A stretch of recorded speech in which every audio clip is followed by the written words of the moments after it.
Yo, everyone knows obvious examples of good actions, such as someone throwing a life preserver with rope to a drowning victim. Likewise, obvious examples of bad actions, such as being robbed at gunpoint. But most seem unaware that many so called good or helpful actions actually only benefit the one doing them instead, and or are detrimental to the one being supposedly helped by them.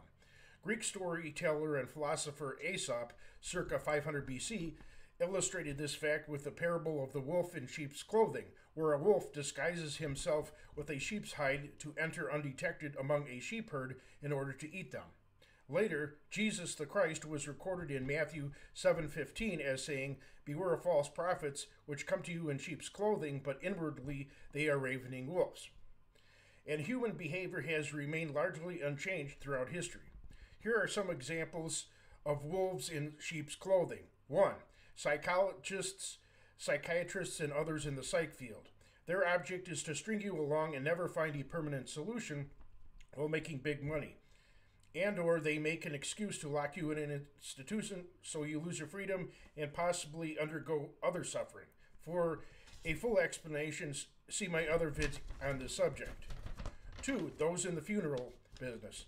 They coerce people to pay a year's worth of the average man's wages to dollop a corpse with a fancy box which is buried underground in less than a week. Even if it involves wealthy people who would never mind paying that money could have greatly benefited many needy poor people or animals, instead of going toward wrecking the environment by digging it up and depositing foreign objects.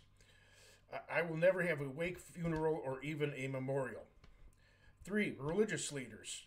As for this category, most religious leaders are not wolves in sheep's clothing or predators. I'm referring to those who are unduly controlling in cult like fashion, or those who make money by twisting the faith.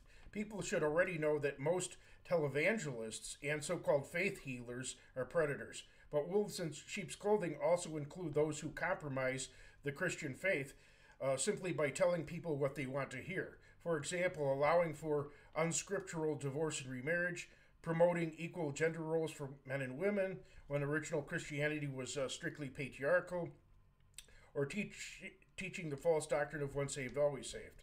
Even teaching that the saved go to heaven immediately after death is an alteration geared toward making people grateful to the preacher so they fork over more money. Scripture teaches that heaven will not be realized until Christ returns at world's end. What helps bolster my point is the case of Matthew H. in the United States. He has worked all three aforementioned jobs: that of funeral director, psychologist, and sweet talking preacher. His career choices would be quite puzzling since they seem unrelated, unless you consider that all three give opportunity to take advantage of others' emotions. Also consider that Matthew coerced his church to donate money for a so called missionary trip for his daughter. This gave her a free vacation. And throughout church history, only men were to do missionary work, no female missionaries in Scripture. Also consider that in the midst of the coronavirus pandemic, Matthew took it upon himself to spam YouTube videos addressing people's uncertainty and nervousness with his business, instead of the Christian way of comforting people for free. I wouldn't label Matthew as a predator despite his suspicious actions, since I cannot read his mind or heart. But he's clearly an opportunist without any doubt. The worst known pseudo Christian religious leader is televangelist Peter Popoff. I have made a full video parodying him. He's not only a verified predator, since he's been exposed for ongoing fraud, he's likely a sociopath, actually without a doubt, considering all the harm he's done. But do not label all religious leaders as bad. Jesus knew of them 2,000 years ago when he called the religious leaders of his day hypocrites. See Matthew chapter 23. Jesus instead sought to install righteous religious leaders. Now, here are some other jobs that necessitate wolves in sheep's clothing or predators pretending to help. All gambling casino workers. The terrible addiction of gambling has been the ruin of many. Also, so-called psychics and spirit mediums. Overwhelming evidence points to all of them being fake, which fakes string people along. everyone involved in manufacturing, advertising, and/or selling cigarettes. This terrible addiction shortened the lives and destroyed the health of millions. Tattoos and body piercing shops may function as predatory institutions. Customers may get a tattoo or piercing to alleviate trauma through self-expression, but they may become addicted to body modification um, and or tattooing and end up spending over a year's pay for that.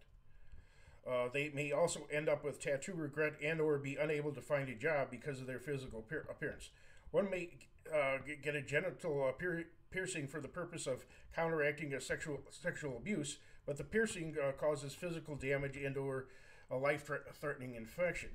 And consider the extreme modifiers, so-called zombie boy who accidentally fell to his death while intoxicated, and so-called cat man who committed suicide.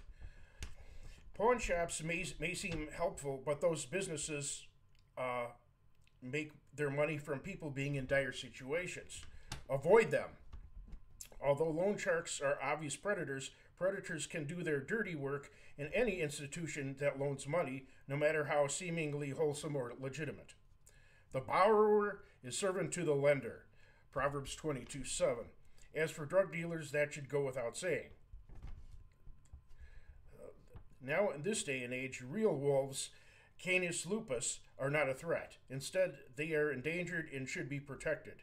What must be avoided, exposed, and punished are the figurative wolves among us. And the more self-sufficient you are, the less help you will desire from others who may decide to hurt instead of help.